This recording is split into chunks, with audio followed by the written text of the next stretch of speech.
hadirin yang berbahagia dan pemirsa dimanapun Anda berada, selanjutnya kita masuk ke acara ini, yaitu penyampaian materi dari narasumber dengan tema tinggi di bidang persandian dan keamanan siber yang akan dipandu oleh moderator kondang kita. Kepada Dani Seftianda kami persilakan. Assalamualaikum warahmatullahi wabarakatuh.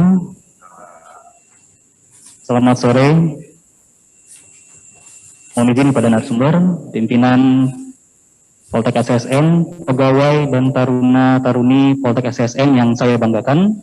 Perkenalkan, saya Deni Seftianto, dosen Poltek SSN yang akan memandu jalannya kuliah umum kita pada hari ini. Terima kasih kami ucapkan kepada narasumber Bapak Syarul Mubarok yang telah menyempatkan dirinya untuk hadir menjadi narasumber di kuliah umum kita yang kedua di tahun anggaran ini. Ini menjadi kuliah umum yang semakin spesial ya, karena digabung juga dengan nanti buka puasa bersama. Dan di sini di hadapan kita hadir taruna-taruni tingkat 1 hingga tingkat 4, di mana yang hadir secara luring sekitar 129 orang, yang secara daring via Zoom sekitar 260 orang. Pada kuliah umum kali ini, mohon izin Bapak, ada alokasi waktu sekitar 30 menit hingga 17.40 untuk paparan dan dilanjutkan dengan tanya jawab. Sebelum saya persilahkan, mohon izin untuk saya paparkan kurikulum vitae atau riwayat hidup Bapak Syarul Mubarok, Sekretaris Utama Badan Siber dan Sandi Negara. Lahir di Jakarta pada tanggal 6 Maret 1962, menyelesaikan pendidikan di Akademi Sandi Negara pada tahun 1983, melanjutkan pendidikan sarjana di Universitas Terbuka dan memperoleh gelar sarjana ilmu politik program studi administrasi negara tahun 1998, kemudian melanjutkan pendidikan di Universitas Muhammadiyah Jakarta dan memperoleh gelar magister manajemen di bidang manajemen sumber daya manusia pada tahun 2006. Saat ini tengah melanjutkan pendidikan program doktor ilmu administrasi publik di Universitas Brawijaya Malang dengan fokus penelitian disertasi di bidang implementasi kebijakan. Beliau mendedikasikan diri dan berkarir di Lembaga Sandi Negara dan Badan Siber Sandi Negara dalam perjalanan karirnya. Beliau pernah menduduki beberapa jabatan pimpinan tinggi, yaitu Kepala Direktorat Material Sandi, Ketua Sekolah Tinggi Sandi Negara, Kepala Biro Perencanaan Hukum dan Kepegawaian dan Hubungan Masyarakat, Deputi Bidang Pengamanan Persandian Lembaga Sandi Negara, Sekretaris Utama Lembaga Sandi Negara, dan saat ini Sekretaris Utama Badan Siber dan Sandi Negara. Selama masa jabatannya di Lemsanet dan BSSN, pada tahun 2017, beliau menggalakkan gerakan nasional sadar dan tertib arsip dalam proses bisnis perkantoran. Di tahun 2019, beliau kemudian dianugerahi penghargaan kearsipan oleh Arsip Nasional Republik Indonesia atas peringkat memuaskan dalam pengelolaan arsip instansi pada kategori lembaga pemerintah non-kementerian. Pada 11 November 2020, Asosiasi Diskominfo Provinsi seluruh Indonesia, beliau dianugerahi penghargaan dengan kategori terengginas sebagai seorang figur yang telah berkontribusi dan bersinergi dengan Askomsi dalam rangka membangun sinergitas pusat dan daerah dalam implementasi teknologi. Demikianlah kurikulum vitae singkat dari narasumber. Selanjutnya, tanpa berpanjang lebar lagi, mari kita persilahkan, mari kita dengarkan bersama-sama, simak kurikulum kedua Politeknik Siber Sandi Negara tentang sejarah pendidikan tinggi di bidang persandian dan keamanan siber. Kepada Bapak Syarul Mubarok, kami persilahkan. Oke, baik moderator, terima kasih. Assalamualaikum warahmatullahi wabarakatuh. Waalaikumsalam warahmatullahi wabarakatuh. Alhamdulillahirrabbilalamin. Assalatu wassalamu ala Sayyidina Muhammadin sallallahu alaihi wasallam wa ala alihi wa ashabihi ajmain. Para mahasiswa, para taruna dan taruni dari Poltek SSN yang saya banggakan, yang saya hormati rekan-rekan sivitas akademika dari Poltek, ya, dosen maupun para pembina Pamong, dan juga para taruna-taruni yang hadir secara daring dari kampus Poltek SSN di Ciseeng, serta hadirin sekalian. Alhamdulillah pada sore hari ini saya bisa hadir di sini untuk memberikan, mungkin bukan kuliah umum, kuliah hidup kali ya.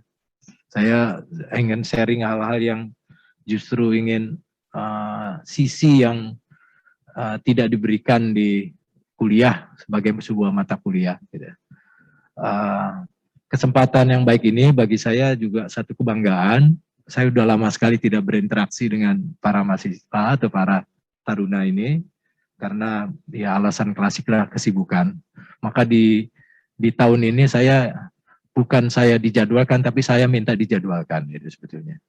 Ya dengan harapan saya bisa interaksi dengan adik-adik mahasiswa, adik-adik taruna, dan kemudian saya bisa sharing hal-hal yang memang bermanfaat, terutama dalam hal yang menguatkan semangat para taruna dalam menghadapi kondisi saat ini. Maka tadi judulnya disampaikan seperti itu, tapi saya mencoba membawa dengan judul ini generasi persandian di tengah pandemi COVID-19. Ya, ini sebuah pandangan saya tentang bagaimana filosofi persandian itu, ya, kemudian postur apa yang diharapkan terbentuk dari para taruna lulusan Poltek nantinya, kemudian karakter insan sandi yang mungkin saya tidak tahu, nanti mungkin jadi kajian apakah ini satu hal yang perlu diadaptasikan sebagaimana kehidupan lain dalam kondisi COVID yang kita tidak tahu kapan ini akan berakhir. Lanjut.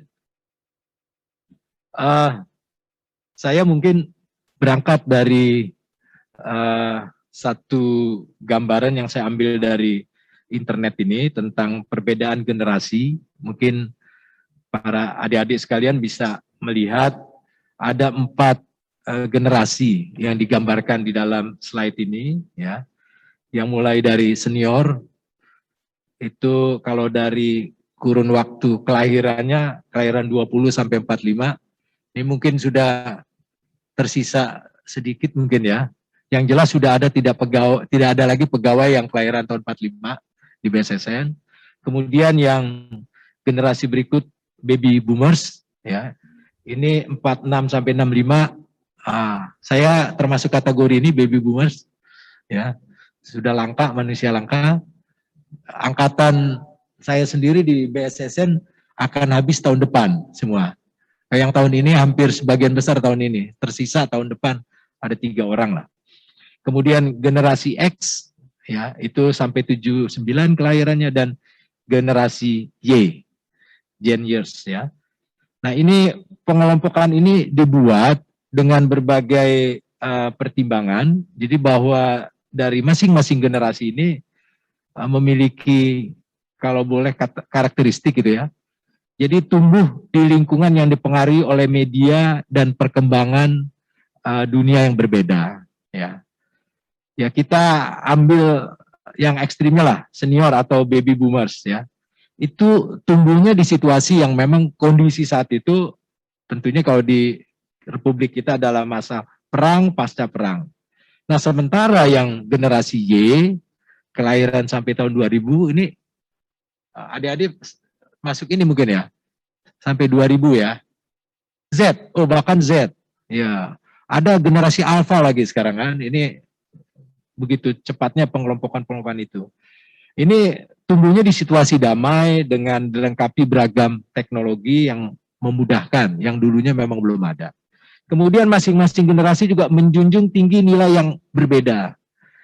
Nah, ini yang di BSSN sekarang boleh dikatakan ada 3 generasi ini yang berbeda, ya. yang sebagian besar memang sudah generasi Y, bahkan tadi generasi Z, sehingga yang harus menyesuaikan bukan yang generasi X atau baby boomers, tapi ya kita yang harus menyesuaikan. Jadi bukan mereka menyesuaikan. Itu tuntutannya seperti itu. Maka kami juga berupaya untuk selalu ya membuat hal-hal yang bisa diterima oleh para generasi Y. Secara umum tertarik dengan hal yang berbeda, ya, karena dari sifatnya tadi, kalau dari generasi X atau baby boomers itu kan senangnya step by step instruction. Jadi prosedur tetapnya yang selalu, SOP-nya yang selalu dipegang. Tapi kalau yang generasi di bawahnya, yang lebih muda lagi, itu cenderung bersifat free innovative work. Jadi dia bersifat kepada bagaimana ya inovasi-inovasi itu yang secara bebas dia kembangkan. Kemudian karakter yang beda, ya. Jadi ekstrimnya generasi sebelumnya lebih memiliki karakter yang bersifat komunikasional. Nah, sedangkan yang berikutnya generasi yang sekarang itu lebih pada konfrontasional, gitu. Ya, ini bisa dilihat. Kalau dulu kan semuanya ditulis. Kalau sekarang bahkan sudah bersifat teks saja. Ya, anak ke bapak, bapaknya nanya, mana hasilnya? Bapak buka aja di vlog saya, misalnya gitu. Jawabannya begitu kan. Jadi semuanya memang tidak apa namanya, kalau dari pandangan generasi yang lebih tua, tanda kutip kurang itulah etikanya, seakan-akan begitu. Inilah perbedaan-perbedaannya. Lanjut. Saya mencoba untuk menyanyikan video sebentar ya, seperti apa. Silakan.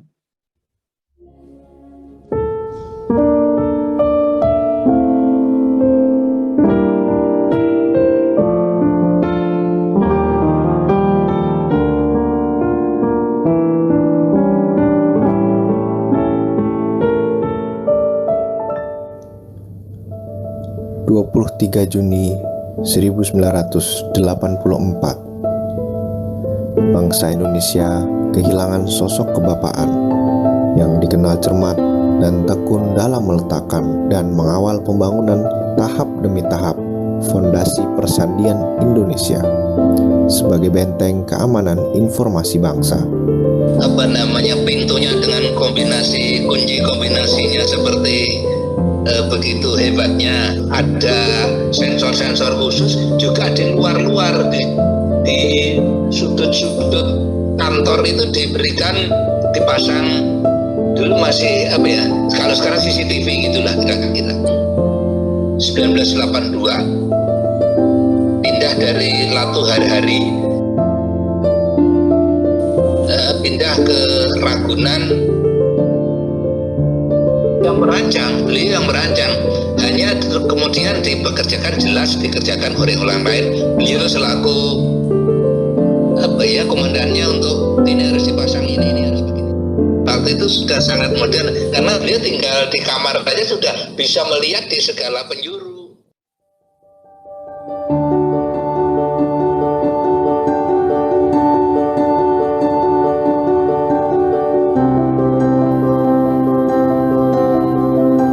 Kiprahnya di ketentaraan terus bergema semenjak dipercaya oleh Menteri Pertahanan membentuk Dinas Kode 1 tahun setelah Indonesia merdeka. Ya, selama saya bersama beliau orangnya sangat-sangat disiplin. Maksudnya ya kayak pelayan kalau itu tidak setahu saya itu baik baru nyapu atau baru ngepel gitu, dia nggak mau menginjak itu sebelum kering. Pemikirannya mampu menembus sekat-sekat keterbatasan yang ada kala itu, menularkan kesadaran, mengajarkan kemandirian, dan menjaga kepercayaan. Segera setelah bergabung dengan barisan pejuang kemerdekaan, Rubiono dipercaya untuk melindungi jantung komunikasi perjuangan, membungkuk mengurus nadi penghubung garis depan perlawanan bersenjata dengan meja diplomasi perundingan. Tapi perlu kita ketahui bahwa sandiman masa itu, baik militer maupun yang sipil, adalah orang-orang yang punya karakter yang menarik, punya integritas ya. Integritas dari sandiman, kepercayaan itu dulu sangat dijaga oleh Pak Rubiono almarhum. Prinsip-prinsip dasar menjadi seorang sandiman dalam pengertian karakter ya, karakter, kepribadian dan keteguhan di dalam menjalankan tugas.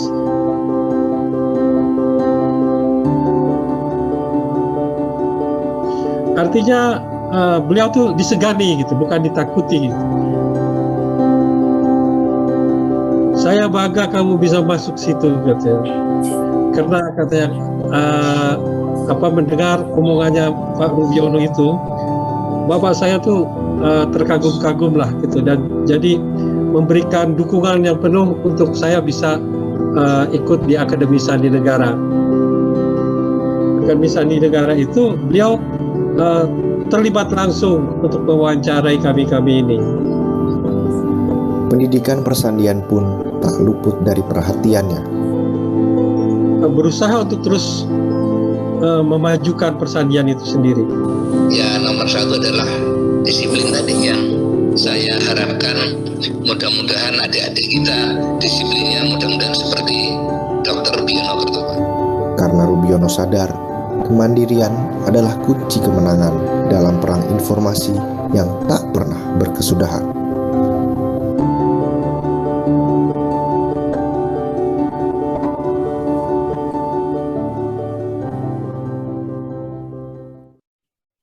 Oke, baiklah. Adik-adik sekalian, tadi sudah menyaksikan sejarah atau sedikit sejarah singkat mengenai Bapak Dr. Rubiono Kertopati, dan kami dulu memanggilnya dengan Doki, ya, kita memanggilnya Doki. Dari Doki ini banyak yang bisa kita dapati, bisa kita teruskan nilai-nilai yang beliau memang sudah sampaikan, ya, sudah di-deliver sejak awal pendirian persandian, ya. Jadi beliau ini sosok insan sejati lah, insan sandi sejati kalau menurut saya, ya. Beliau mengajarkan pada kita semua nilai-nilai dasar dari persandian, ya. Dan nilai-nilai dasar ini beserta para pendiri persandian saat itu selalu disampaikan, diteruskan kepada generasi-generasi berikutnya, termasuk kita semua. Dan nilai-nilai dasar itu yang sekarang sudah kita jadikan sebagai nilai-nilai yang harus ditanamkan kepada seluruh insan sandi, yaitu etos sandi. Para taruna ada yang hafal etos sandi? Ya, oke, coba salah satu. Ya, silakan. Ya, yang nunjuk ini. Ya. Apa saja nilai-nilai etos sandi?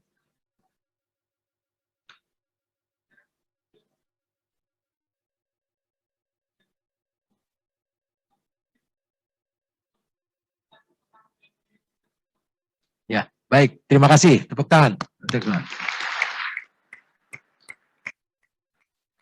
Berarti ini sebagai salah satu contoh yang dapat saya simpulkan, nilai-nilai ini selalu ya dipegang oleh para taruna sekalian. Jadi nilai-nilai ini sesuatu yang hidup, ya. Dari saat pendirian persandian sampai sekarang. Dan ini harus terus terpelihara. Nah, sekarang pertanyaannya, apakah masih relevan nilai-nilai tersebut dengan kehidupan sekarang? Misalnya dengan kehidupan, dengan era milenial, kaum milenial, kemudian dengan di era pandemi ini misalnya. Nah, ini yang harus kita selalu uji, ya. Kita harus selalu kaitkan dengan itu. Adik-adik mahasiswa sekalian, ya, saya melihat di dalam nilai-nilai ini, kalau kita cermati satu persatu, sebetulnya ini menjadi bekal kita. Kalau kita amalkan nilai ini untuk kesuksesan, ya, ketika kita menjalani kehidupan kemudian. Lanjut. Ya, saya coba melihat bahwa 3 kecerdasan yang selalu ya ditekankan oleh para mungkin motivator dan sebagainya kalau kita dalami, ini adalah sebagai bekal kalau saya melihatnya untuk kehidupan. Dan nilai-nilai yang ada dalam etos sandi tadi kalau kita coba terapkan di 3 kecerdasan ini masih relevan, ya, masih berhubungan. Yang pertama adalah kecerdasan intelijensia atau biasa disebut IQ. Kemudian kecerdasan emosional, EQ. Dan ketiga, kecerdasan spiritual atau SQ. Nah, 3 kecerdasan ini kalau kita lihat secara mungkin para psikolog bisa menjelaskan lebih ilmiah lagi. Kalau saya dari pengalaman hidup, kalau yang IQ ini sesuatu modal yang katanya nggak bisa berubah gitu, ya. Jadi ketika kita para mahasiswa, para taruna ini masuk, IQ-nya sudah diketahui oleh penyelenggara, oleh jajaran Poltek seperti ini. Ini menjadi modal yang belum tentu dengan modal itu aja dia sukses dalam kehidupan, sukses di dalam mungkin menjalankan pendidikan. Dia harus diimbangi juga, harus memiliki juga yang namanya kecerdasan emosional. Ya. Nah, ini kecerdasan emosional dipelajarinya dalam kehidupan. Ya. Pengalaman kita masing-masing tentunya dalam mengembangkan bagaimana kita agar lebih cerdas secara emosional, ini kita dapatkannya dalam pengalaman kita, ya. Bagaimana kita berinteraksi, ya. Kalau para taruna berinteraksi sesama taruna, berinteraksi dengan penyelenggara, dengan dosen dan sebagainya. Nah, inilah yang akan tumbuh kemudian menjadi kecerdasan emosional, di mana kita harus saling berbagi, kita bisa memahami kelebihan atau kekurangan orang lain dan sebagainya. Nah, ini yang harus kita jalani, kita asah, kita latih dalam keseharian kita. Ya. Jadi seseorang itu kan dalam kehidupannya dia dinamis, ya. Hari ini dia cerah, ya, bergembira, besok dia sedih. Nah, ketika terjadi suatu kesedihan seperti contohnya seperti orang yang mungkin nilainya dapat nilai yang jelek, itu bukan berarti habis segalanya, gitu. Nah, ini bisa dibangkitkan lagi semangatnya dengan cara apa? Ya tentunya bukan karena didorong IQ-nya dicari yang lebih tinggi supaya sukses, bukan.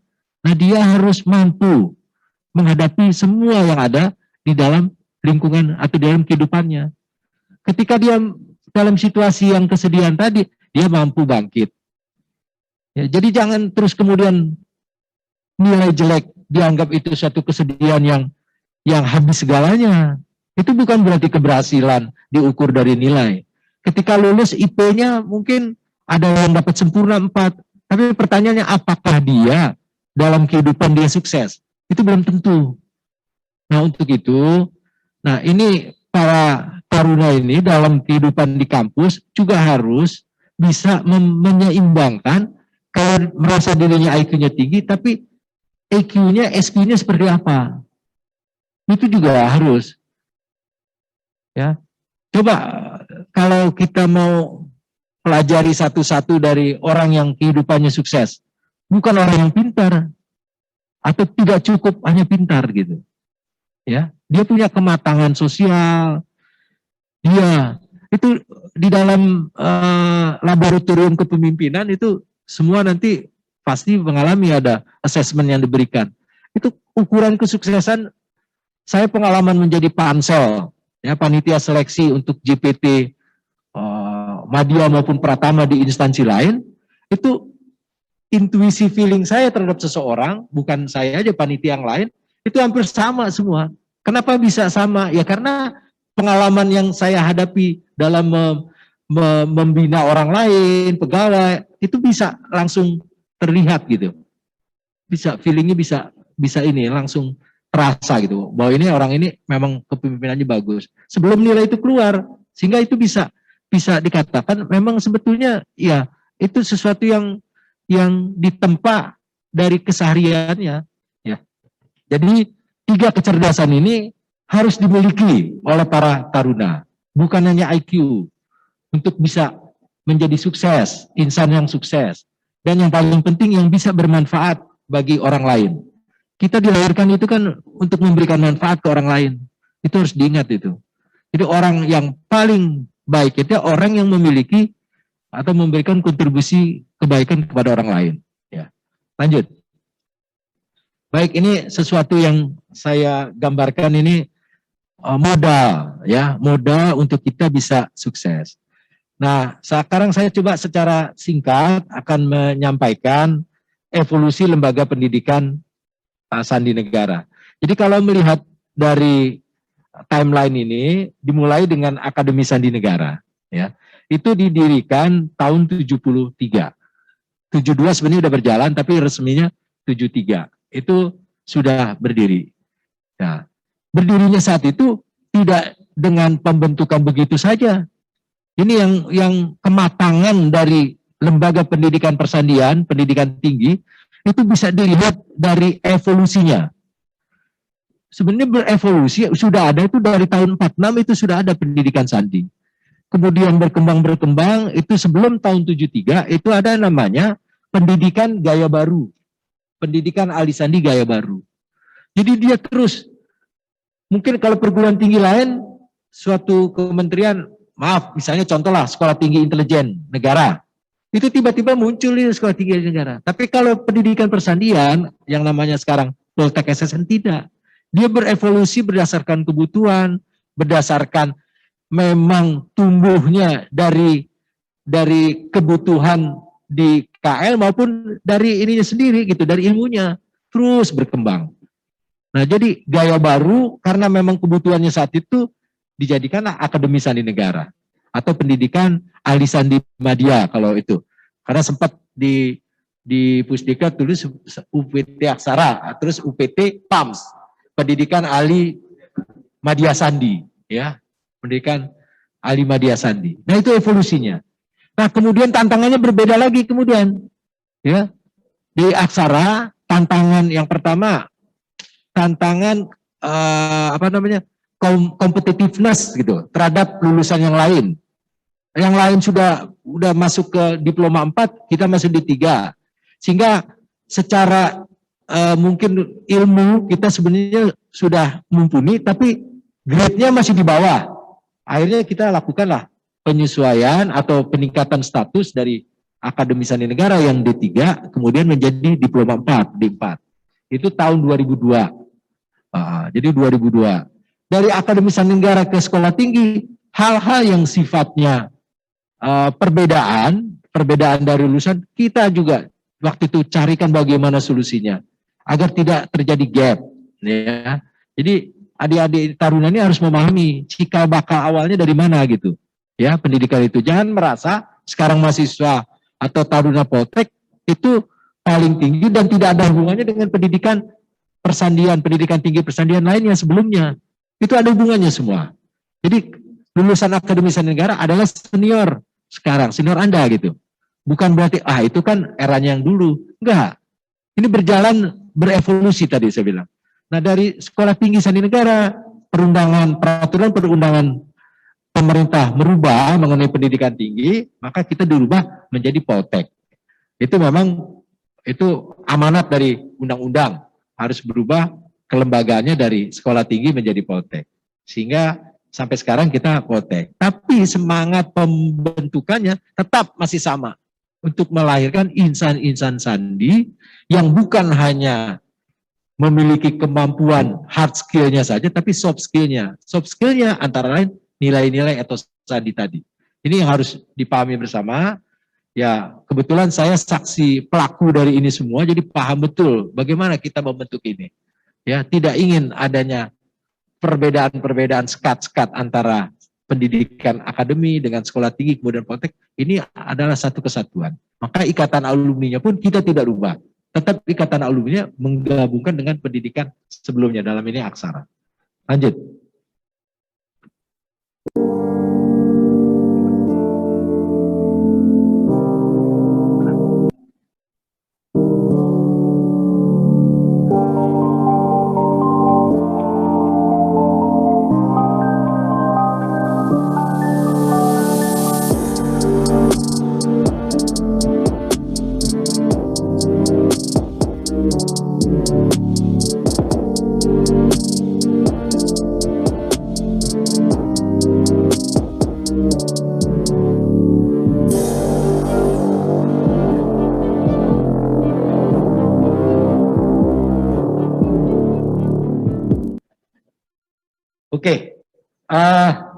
sekarang dari apa yang sudah saya jelaskan, nilai-nilai luhur yang sudah ditanamkan kepada seluruh insan sandi termasuk para taruna, dengan melihat kepada perkembangan kondisi saat ini, artinya kondisi pandemik, kita butuh hal-hal yang berkaitan konteksnya, ya, dari apa yang sudah kita coba tanamkan tadi, ya, kita jadikan nilai-nilai dari setiap insan sandi. Dari tadi yang tayangan video tadi, kita bisa melihat begitu begitu kondisi yang tidak pernah kita bayangkan sebelumnya. Ya, mungkin kalau para mahasiswa, para taruna ini ketika masuk daftar ini kan bayangannya kehidupan di kampus itu karena dari SMA langsung kan seperti kakak-kakaknya dulu gitu kan. Ya, tapi ternyata kok sekarang seperti ini. Cuma kalau dulu yang dulu sama-sama di kampus, kalau yang dulu kehidupannya bebas, tapi sekarang satu kamar pun satu orang ya, satu orang. Nah ini kan mengapa kebijakan ini diambil oleh pimpinan? Hal ini karena memang kondisi pandemik ini yang sampai sekarang, kalau mungkin kita baca atau lihat sekalian, itu semuanya begitu cepat berubah. Virus, variannya, dan sebagainya. Ya. Nah, untuk itu, ya, kebijakan-kebijakan ini juga mempertimbangkan kondisi di luar. Nah, coba lihat di kondisi COVID di Indonesia saat ini. Ini kita bisa lihat. Ya. Dari data ini data per 2 Mei, ya, ditunjukkan dengan angka seperti yang dapat kita lihat pada sisi kanan. Ya. Terdapat total dari yang terinfeksi ini, yang positif COVID adalah 1,6. Ya. Di antara mereka 1,5 dinyatakan sembuh dan 45 itu meninggal dunia. Berarti 45.000. Ini mungkin satu angka yang sangat, menurut saya sangat prihatin, sangat sedih. Karena ini ya tentunya penyebabnya macam-macam ya, tapi di dalamnya itu ada juga karena kelalaian dan sebagainya, ketidakdisiplinan terhadap protokol kesehatan yang sudah ditetapkan. Nah, dari tercatat 100.000 lebih kasus aktif dengan pengambilan spesimen tes sebanyak 39.000 sekian dan 73.000 sekian, itu bisa lihat datanya, orang suspek COVID. Nah, dari data-data ini menunjukkan, ya memang sudah, kalau kita lihat dari data ini, tentunya ada perkembangan yang sudah membaik ya dari era sebelumnya. Coba dilihat di grafik gitu, ya penanjakan di bulan Januari itu cukup tinggi, ya temuan kasus turun, ya. Nah, ini kita perlu syukuri ya dari hal yang tergambar di grafik itu, ya. Kita bisa menjadi melihat ini suatu hal yang kita harapkan terus menurun, ya. Namun juga bukan berarti kita lalai terhadap kondisi ini. Misalnya para taruna sudah divaksin semuanya kan ya, sudah divaksin. Kita tahu vaksin Sinovac ini kalau menurut Badan POM efikasinya atau kemanjurannya kan cuma sekitar 65%. Nah, jadi jangan heran kalau udah divaksin masih ada yang terpapar positif COVID. Itu pegawai BSSN Bu Lis ya? Ya. Udah vaksin kena positif. Jadi bukan berarti bebas segalanya lah. Sudah nggak pakai masker dan sebagainya. Ya. Nah, jadi tetap waspada dan tetap menjalankan protokol kesehatan dengan sebaik-baiknya. Bukan justru lengah yang kemudian menjadi seperti kasus di India. Kalau kita pernah bisa melihat ya. Mungkin bisa ditayangkan yang kasus di India. Itu sebetulnya mereka sudah sempat melandai dari grafiknya. Coba.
You reach the hospital and it is absolute pandemonium. Patients, oxygen saturations dropping, patients getting ventilated, your juniors calling you to be in the ICU at that point in time. And inside the COVID ICU, it's a completely, it's a mind-boggling scenario at times, especially at the peaks of the pandemic. This is not something which we saw the last year.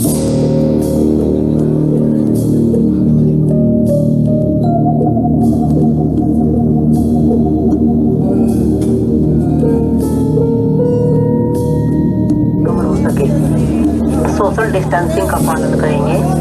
सभी दुकानदार ध्यान दें, सभी दुकानदार अपनी दुकान के अंदर या बाहर social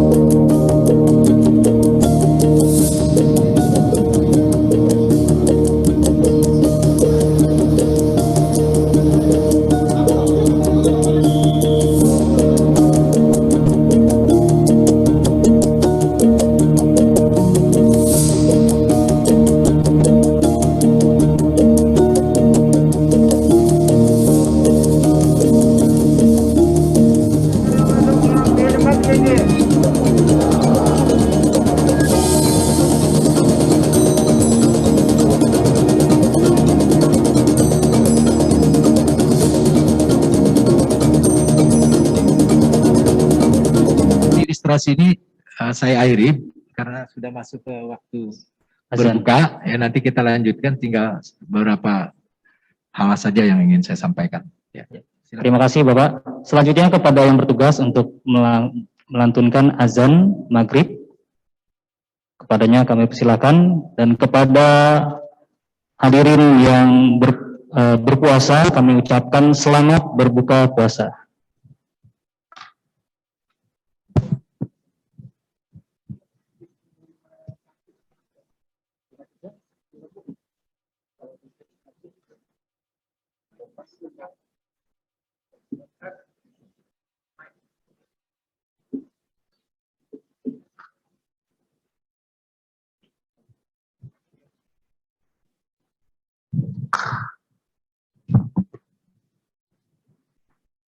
Izin kepada Bapak, Ibu, Abang, dan Mbak serta sekretariat. Allahu Akbar, Allahu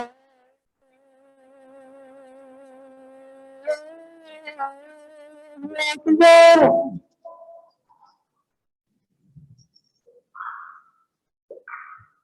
Allahu Akbar.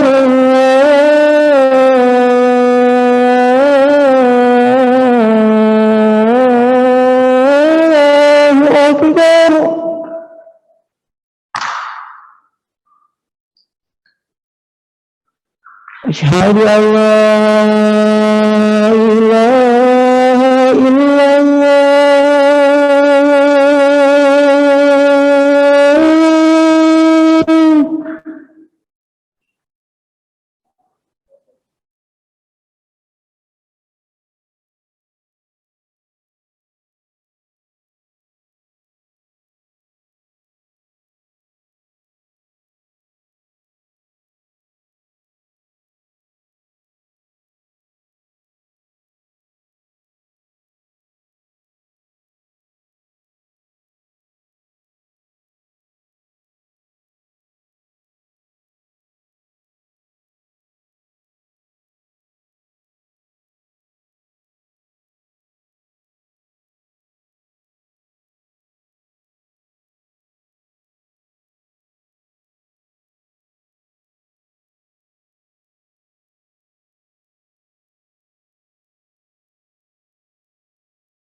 Ya nggak apa-apa sambil menikmati, karena memang keterbatasan waktu juga ya.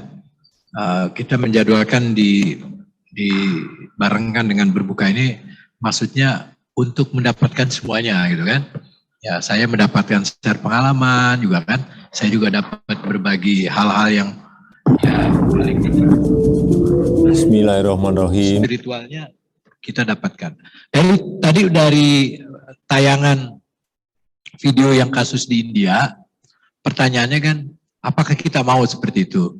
Ya, tentu kita kalau melihat apa yang terjadi di sana begitu cepat, ya korban-korban berjatuhan, sementara infrastruktur, fasilitas kesehatannya tidak mendukung, hampir kehabisan tabung oksigen dan sebagainya, minta ke negara-negara lain bantu. Kan kalau di kita seperti itu bisa dibayangkan. Mungkin terjadi pada keluarga kita dan sebagainya. Nah, untuk itu pemerintah sudah mengantisipasi jangan sampai ini terjadi. Karena momentum Lebaran ini memiliki potensi sama terjadi di India. Karena ada Lebaran. Tradisi Lebaran adalah mudik, ya kan? Orang kalau udah bicara mudik, apapun dilakukan kan, supaya bisa pulang kampung gitu lah kira-kira. Nah ini yang para taruna ini mungkin dalam hatinya juga ingin berlebaran dengan keinginan lebaran dengan orang tua. Siapa sih yang tidak ingin? Ya, tapi untuk saat ini ya kita rem dulu lah. Nah kemudian pemerintah apa yang sekarang upaya-upaya dilakukan oleh pemerintah untuk bisa terhindar dari apa yang terjadi seperti di India. Coba tayangannya di...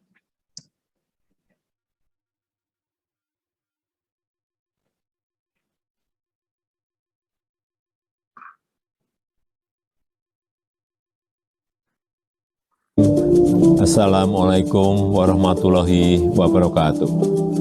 Bapak, Ibu, dan saudara-saudara sebangsa dan setanah air. Ramadan tahun ini adalah Ramadan kedua di tengah pandemi COVID-19 dan kita masih harus tetap mencegah penyebaran wabah COVID untuk tidak lebih meluas lagi. Untuk itu, sejak jauh-jauh hari, pemerintah telah memutuskan untuk melarang mudik pada Lebaran kali ini. Dan keputusan ini diambil melalui berbagai macam pertimbangan.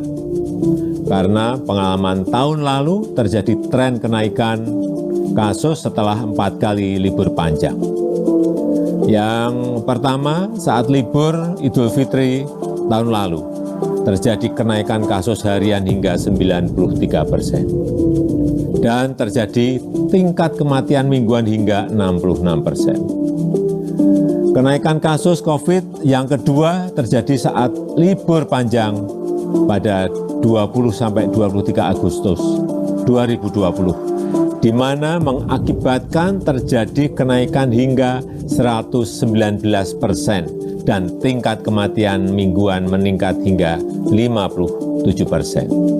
Yang ketiga terjadi saat libur panjang pada 28 Oktober hingga 1 November 2020, yang menyebabkan terjadinya kenaikan kasus COVID hingga 95% dan kenaikan tingkat kematian mingguan mencapai 75%. Dan terakhir yang keempat, terjadi kenaikan saat libur di akhir tahun 24 Desember 2020 sampai dengan 3 Januari 2021, mengakibatkan kenaikan jumlah kasus harian mencapai 78% dan kenaikan tingkat kematian mingguan hingga 46%. Pertimbangan lainnya adalah kita harus menjaga tren menurunnya kasus aktif di Indonesia dalam 2 bulan terakhir ini.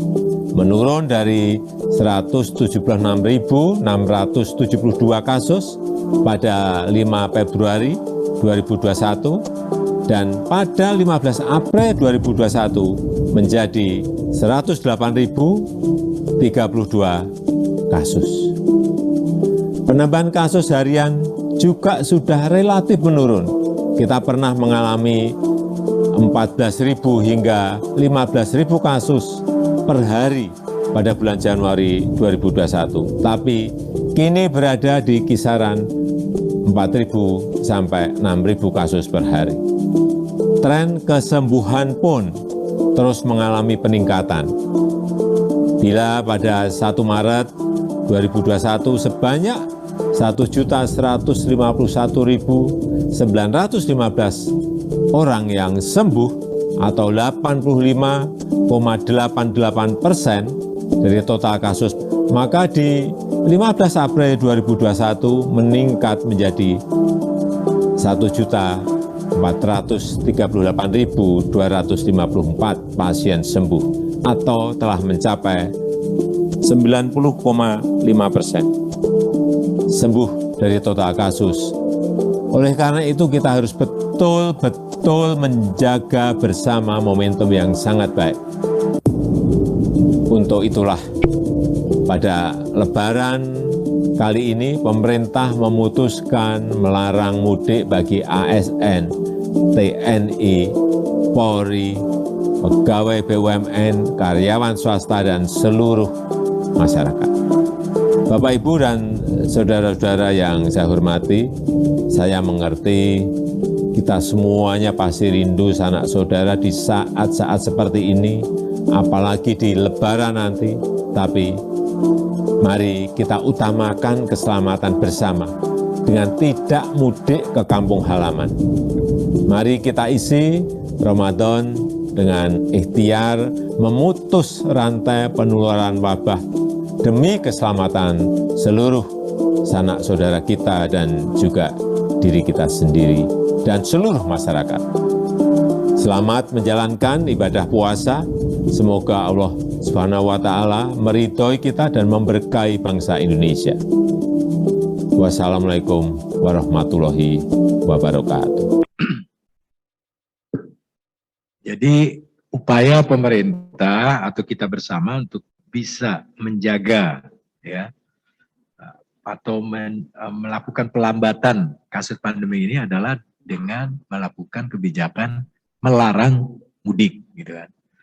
Ya, satu kebijakan yang tidak populer, apalagi orang selalu mengaitkannya berarti memutus atau melarang orang bersilaturahim, ya, seperti itu. Nah, ini satu hal yang wajib dilakukan dan juga kita harus mematuhi. Nah, dari data yang ada, keseriusan pemerintah dalam penanganan COVID yang begitu besar, jangan sampai dirusak gitulah akibat melonjaknya karena pulang kampung atau mudik.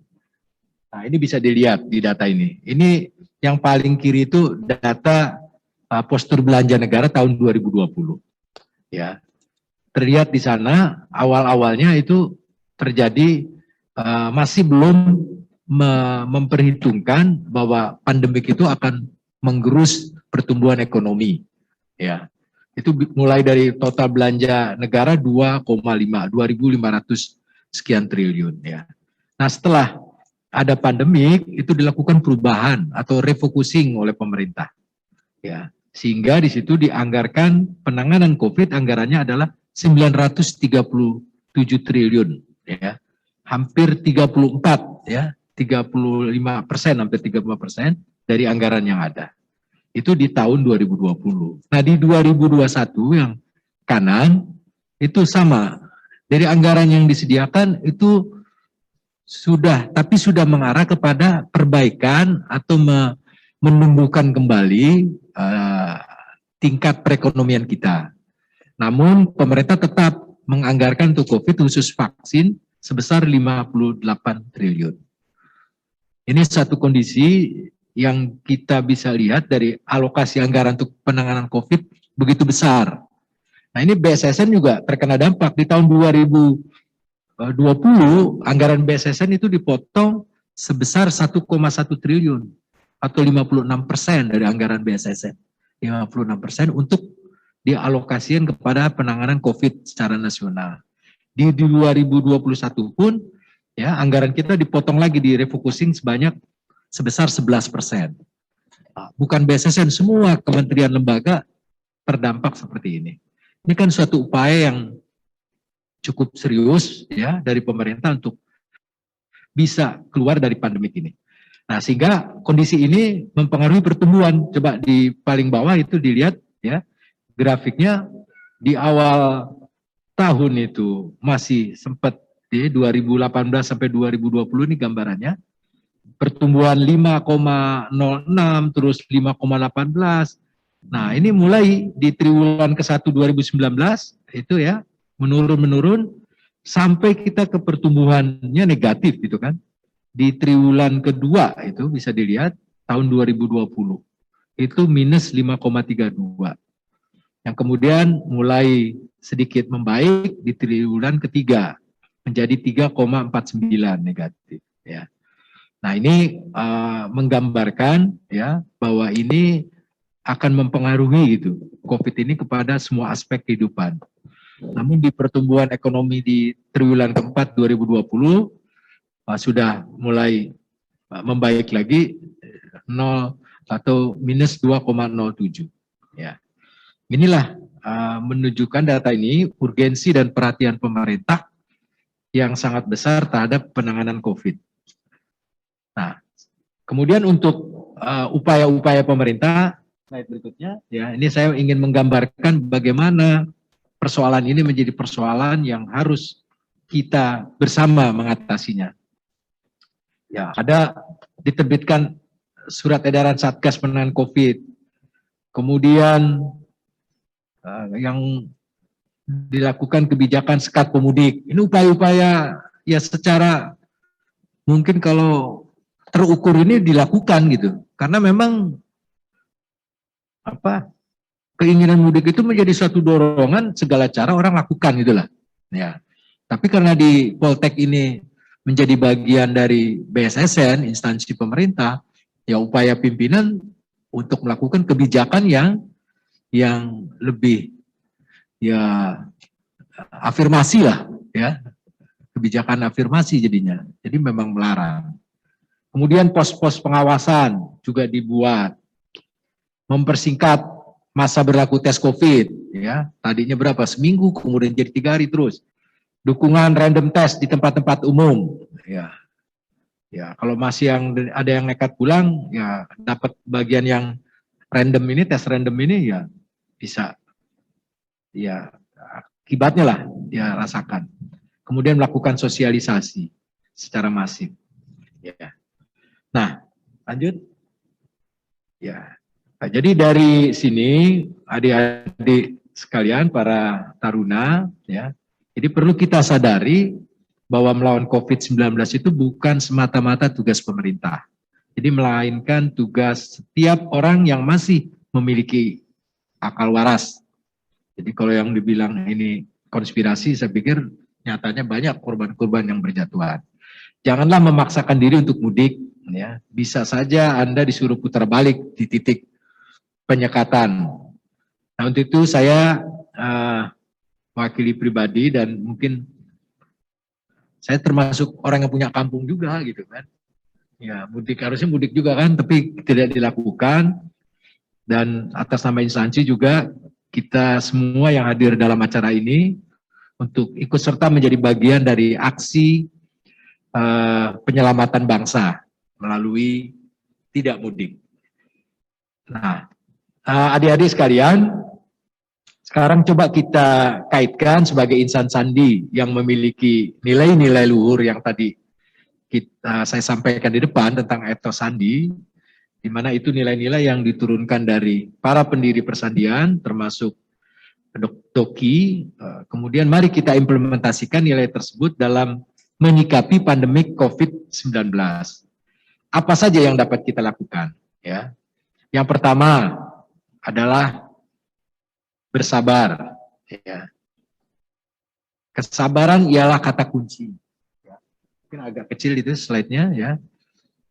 Sabar untuk tidak mudik, untuk tidak mendatangi tempat-tempat wisata selama liburan.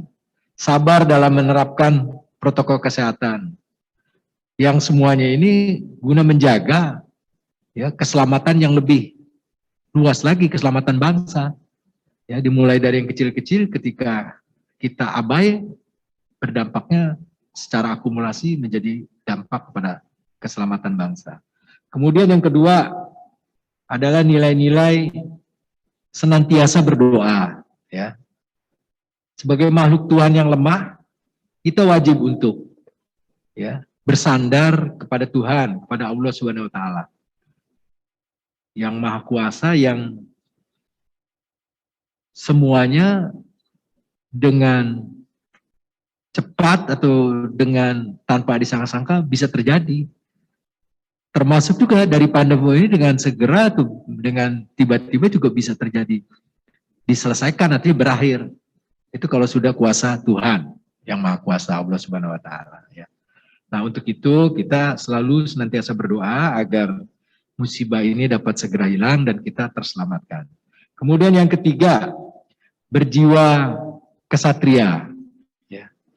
Jadilah pribadi yang bermental kesatria, yang selalu siap dan optimis dalam setiap keadaan dan mampu bijak dalam mengambil langkah.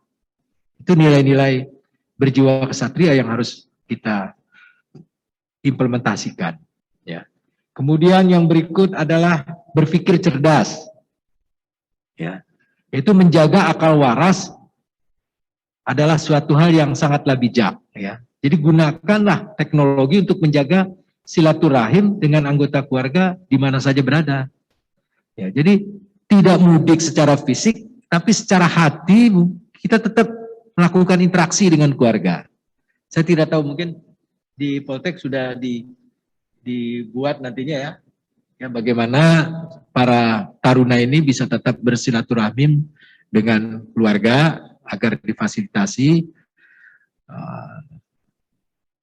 Saya pikir memang yang pertama harus diberikan pemahaman kepada para orang tuanya sekalian adalah bahwa tidak mudiknya ini adalah untuk juga keselamatan orang tua kita, ya. Ya, jangan sampai terpapar, kita datang kita nggak tahu, justru kita datang membawa virus gitu, ya. Jadi ini berpikir cerdas, mudah-mudahan nanti difasilitasi oleh penyelenggara Poltek untuk bisa tetap bersilaturahim dengan keluarga masing-masing, ya. Termasuk juga merayakan Idul Fitrinya di kampus dengan kegiatan yang tetap mematuhi protokol kesehatan, kegiatan-kegiatan yang bisa dilakukan, silakan saja. Kemudian yang berikut, yang kelima adalah menerapkan protokol kesehatan 5M, ya. Kita tahu memakai masker, mencuci tangan pakai sabun, menjaga jarak, menjauhi kerumunan dan mengurangi mobilitas. Dan yang terakhir, mengikuti kebijakan pemerintah.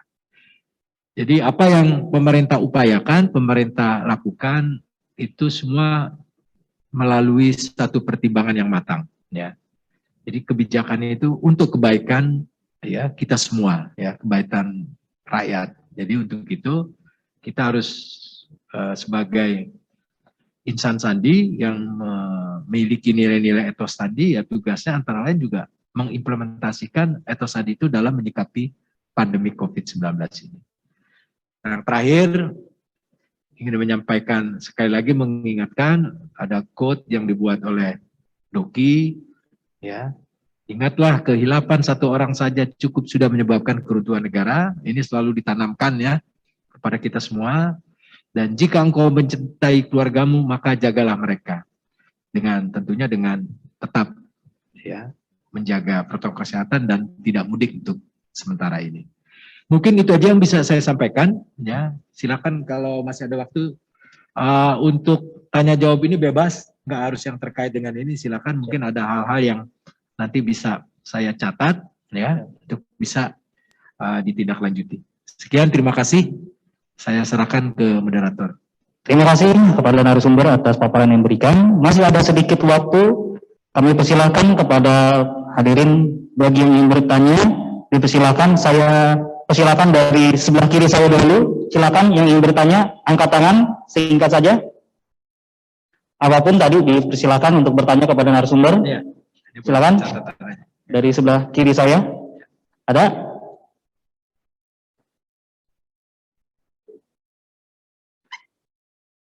Kalau tidak ada, saya persilakan ke sisi kanan saya. Silakan. Bebas. Ada? Ya, silakan maju ke depan.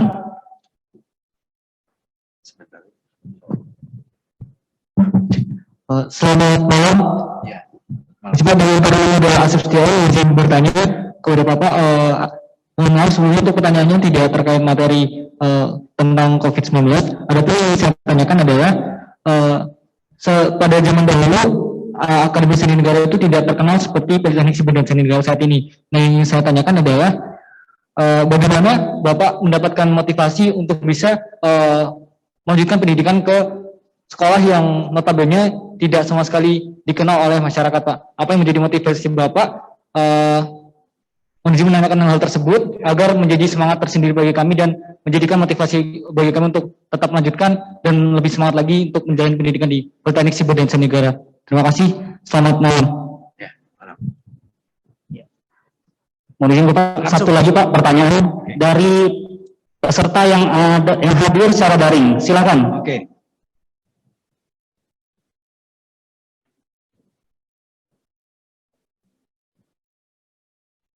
Atas nama Hafiz Gozi Alfiansyah, silakan disampaikan. Selamat malam. Mohon izin kepada Sekretaris Utama Badan Siber dan Sandi Negara, Bapak Syarul Mubarak SIPMM. Mohon izin untuk memperkenalkan diri. Nama saya Hafiz Gozi Alfiansyah, saya Taruna tingkat 3 dari jurusan Keamanan Cyber Politeknik Siber dan Sandi Negara.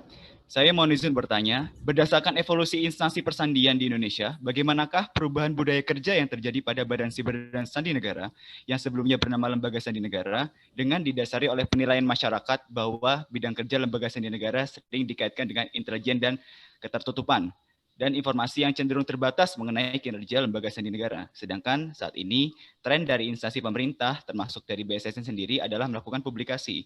Kemudian, apakah ada dampak dari pandemi COVID-19 terhadap budaya kerja tersebut?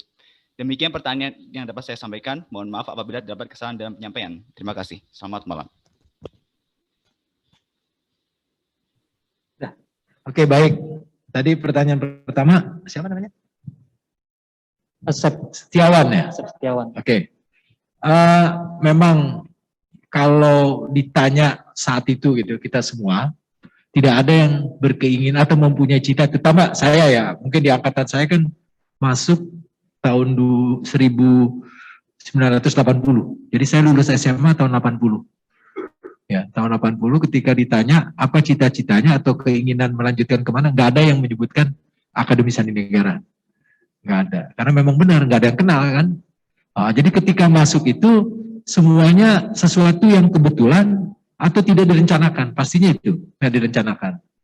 Ya kalau saya, contohnya saya aja, saya habis lulus datang ke SMA, saya SMA 28 ini Ragunan, ya sini ya, ingatnya di Ragunan ini, pada di Sawangan, di sana gitu kan, ya. Itu teman ada yang mau daftar, nggak tahu dia mungkin dari orang tuanya, Akademi Sandi Negara buka, apa tuh Akademi Sandi Negara? Saya nggak kenal, ikut aja katanya, saya ikutlah ke Latuarari yang sekarang gedung Komnas HAM, ikut ke sana, sampai sana ya dikasih selembar kertas pengumuman gitu, ya karena juga ya kita ingin mencari perguruan tinggi yang gratis juga gitu kan, karena saudara masih ada yang kuliah lagi, ada yang adik-adik saya gitu kan, akhirnya ya udah mungkin ini bisa salah satu yang saya akan coba. Nah daftarlah, ikut. Nah yang ngajak saya nggak lulus step pertama gitu kan. Jadi saya lulus. Lulusnya pun ya begitu-begitu aja lah artinya. Saya ikuti aja. Nah ini mungkin ada satu cerita. Pas giliran terakhir wawancara itu bulan puasa gitu. Bu Santi itu bulan puasa, wawancara saya bangun kesiangan.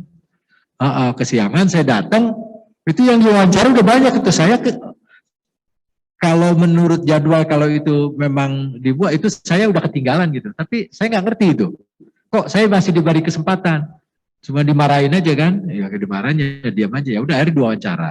Wawancara lulus gitu kan. Terus aja jalan mengalir begitu. Terakhir, kalau terakhir dulu Pantuhir itu diwawancari oleh kepala langsung. Kepala Doki itu tadi itu mewawancari langsung. Diwawancarai.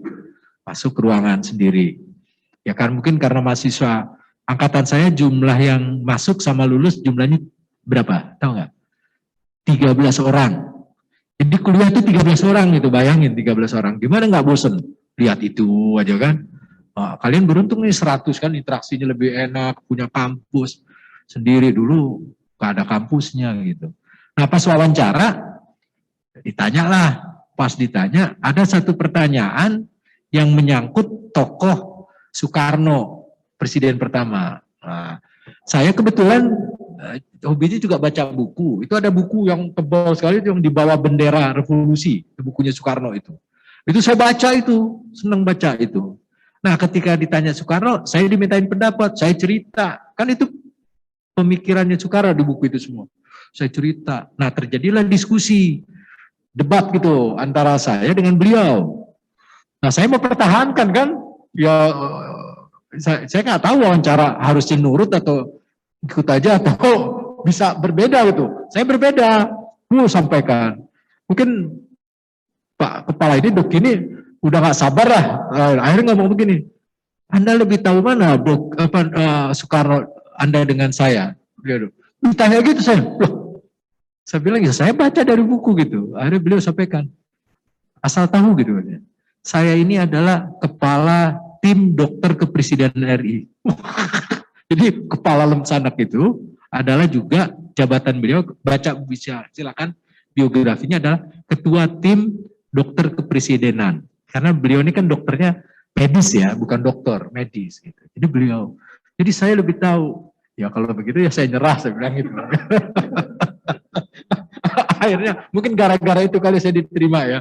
Akhirnya ngototnya itu. Nah, jadi memang tidak ada yang tahu. Ya, hampir semua boleh katakan. Mungkin makin kemari sosialisasinya berjalan ya.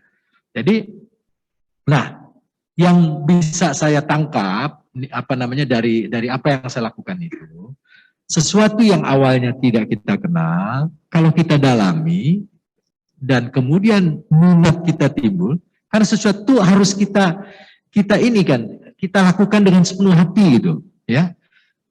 Kalian juga begitu, harus sepenuh hati. Kan makanya di Islam itu ada namanya ta'aruf kan? Ini kan maksudnya begitu, kenal dulu, masuk. Saya kan ta'aruf dengan Akademi Sandi Negara berarti kan? Ya saya nggak kenal apa, saya masuk, saya terima ya, kemudian saya dalami, saya selami, ternyata menarik gitu. Jadi sesuatu yang belum kita kenal, belum kita cintai, kalau kita serius menangani, lama-lama kita cintai gitu. Nah disitulah kita harus bisa melakukan adaptasi gitu, adaptasi dalam segala hal. Kalau sekarang termasuk kehidupan kampus. Nah setelah didalami, sisi-sisi yang nantinya memotivasi kita, itu yang harus kita perkuat. Apa? Yang pertama, dulu waktu itu kan saya bilang tadi, ini kan sekolah kedinasan, nanti jadi pegawai. Berarti kalau saya lulus, saya sudah tidak lagi membebani orang tua. Jadi pikir itu. Berarti adik-adik saya nanti silakan kuliah, bisa membiayai adik saya nggak usah, karena saya sekolah gratis. Maka itu saya harus lulus untuk bisa menjadi pegawai negeri. Sederhana aja waktu itu begitu. Nah terus kemudian bidang tugasnya, itu kan ilmu yang aksara waktu itu, ilmu yang nggak ada di tempat lain gitu.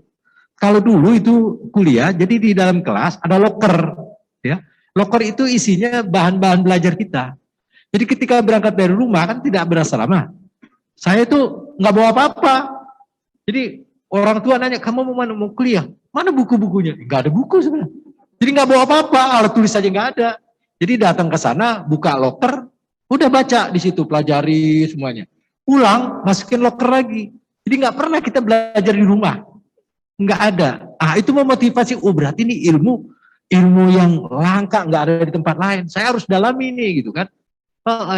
Dengan jumlah 13 orang, ilmu yang langka, berarti kan organisasi Lemsanak mengharapkan kami yang 13 orang ini untuk bisa menguasai semua, membesarkan organisasi. Jadi motivasi, berarti di pundak saya nih, kami ini gitu, nanti persandian setahun cuma 13 orang kerja di organisasi sebesar Lemsanak, kan bayangan saya, berarti kami orang-orang penting, gitu. Nah, itu menjadikan belajar, dan ketika belajar, yang namanya belajar bersama itu malam hari. Jadi kita mau ujian tuh nggak pernah belajar kan, nggak mungkin belajar bawa pulang. Jadi kalau lagi mau ujian, tidur di kelas gitu. Jadi kita bawa selimut, bawa apa gitu, tidur di kelas. Besok pagi mandi, ujian gitu. Nah ini memotivasi hal-hal yang seperti ini. Jadi ininya aja beda keadaannya, kondisinya. Tapi semangat yang tadi saya sampaikan itu nilai-nilai itu sama gitu ya. Jadi memotivasi diri itu dari hal-hal yang tadi saya sebutkan. Nah ditambah lagi ya nggak ada sesuatu yang datang begitu saja, harus dengan kerja keras ya, kerja keras. Dan saya lihat dari semangat para mahasiswa atau para taruna ini kan ya itu bagian yang memang kita tanamkan dari awal. Itu kan selalu masuk berapa 100 keluar 100, nah gitu kan, artinya jangan sampai ada ketinggalan, walaupun ada juga 1-2 lah ya. Jadi ini satu hal yang membangkitkan kerja keras kita supaya agar kita lulus gitu. Itu yang pertama ya. Oke. Kemudian yang kedua, nah benahi budaya kerja dari Hafiz ini. Dulu atau sebelumnya memang eranya beda ya. Kalau organisasi Lemsanak saat itu, kalau udah belajar intelijen, itu kompartementasi tugasnya sangat strict, sangat jelas. Jadi ada kompartementasi. Jadi antara satu unit dengan unit lain nggak ada dialog. Kalau dulu, mungkin Bu Santi biro B, biro A kebetulan, biro A. Jadi dulu biro A, B, C, D. Itu antara biro orang-orangnya ketemu juga saling lihat aja, nggak ada komunikasi. Emang kebutuhannya saat itu kompartementasi. Nah, sebagai contoh gini, dulu biro B itu kita sebutnya biro sistem. Itu yang membuat software kunci sistem sandi. Ada yang jurusan apa? Maksudnya apa? Program studi. Ya, rekayasa kriptografi lah dia. Lulusannya masuk ke biro B. Dia hanya membuat sistem, membuat algoritma kriptografi dan sebagainya. Biro C, biro peralatan. Jadi algoritma enkripsi yang dibuat tadi diimplementasikan menjadi keperalatan kan gitu. Ini nggak ada komunikasi dua ini, nggak boleh ketemu biro ini karena alasan keamanan. Jadi orang-orang yang di biro C, biro yang peralatan ini bukan orang-orang sandi gitu. Jadi orang-orang hardware, orang-orang STM lah dulu ya, yang kerja di situ. Jadi otaknya itu ada di biro B. Jadi udah dituangkan menjadi algoritma, terus di apa gitu dengan peralatan apa, terus kemudian menjadi satu desain. Nah, desain itu diberikan ke biro C untuk dibuat. Dia nggak bisa, ini apa untuk kamu? Nggak ada pertanyaan itu, nggak ada. Memang dia nggak ngerti apa-apa, dia ngerjain aja. Nah, itu untuk demi keamanan. Dulu seperti itu kompartementasinya. Nah, tapi ada sisi-sisi jeleknya lah ya, pasti ada komunikasi nggak lancar apa, ada ego sektoral setiap biro. Saya dulu biro B, terus biro A, seperti itu kelihatan, biro A pendidikan. Nah, itu karena situasi saat itu. Nah, makin kemari, ya organisasi pemerintahan juga berubah menjadi lebih modern, ternyata ini kurang baik. Kurang baiknya karena kita tidak dikenal dalam hal melakukan pengusulan kita kesulitan karena nggak dikenal. Nah, akhirnya kita membuka diri. Nah, maka ada fenomena gunung es. Nah, itu diperkenalkan. Jadi kalau gunung es kan yang nampak di permukaan kan bagian ujungnya saja. Padahal ke bawahnya kan nggak kelihatan. Nah, itu fenomena gunung es itu dipakai sebagai panduan untuk budaya organisasi atau yang dulunya berani tidak kenal, sekarang berani dikenal, tapi untuk hal-hal tertentu. Tugas utamanya nggak kelihatan. Yang tampil ke depan adalah pimpinan aja, memperkenalkan diri. Operasional nggak dibuka gitu. Nah, kemudian setelah Lemsanak berubah menjadi BSSN, tuntutan publiknya semakin tinggi karena cybernya itu.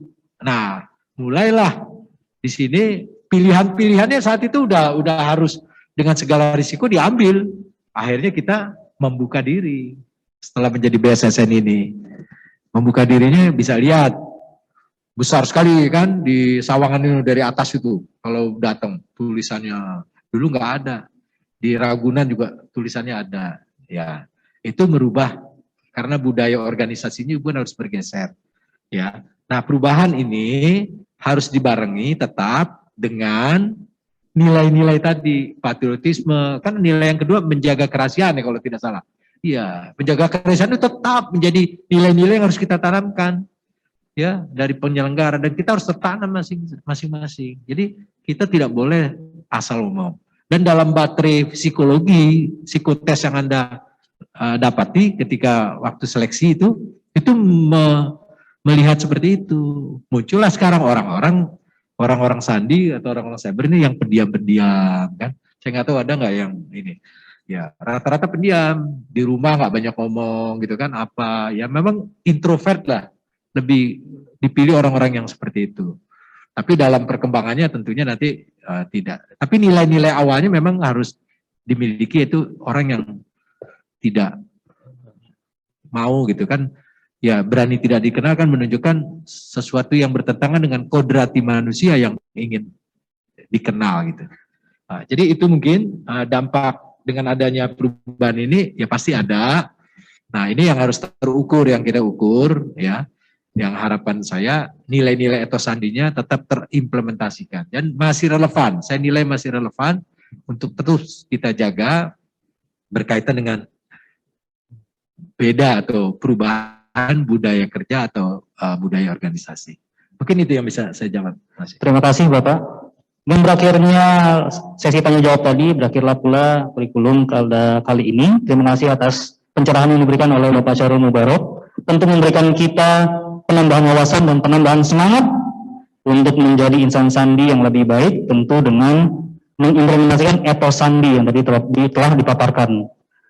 Saya selaku moderator menyadari masih banyak kekurangan, mohon dibukakan pintu maaf sebesar-besarnya.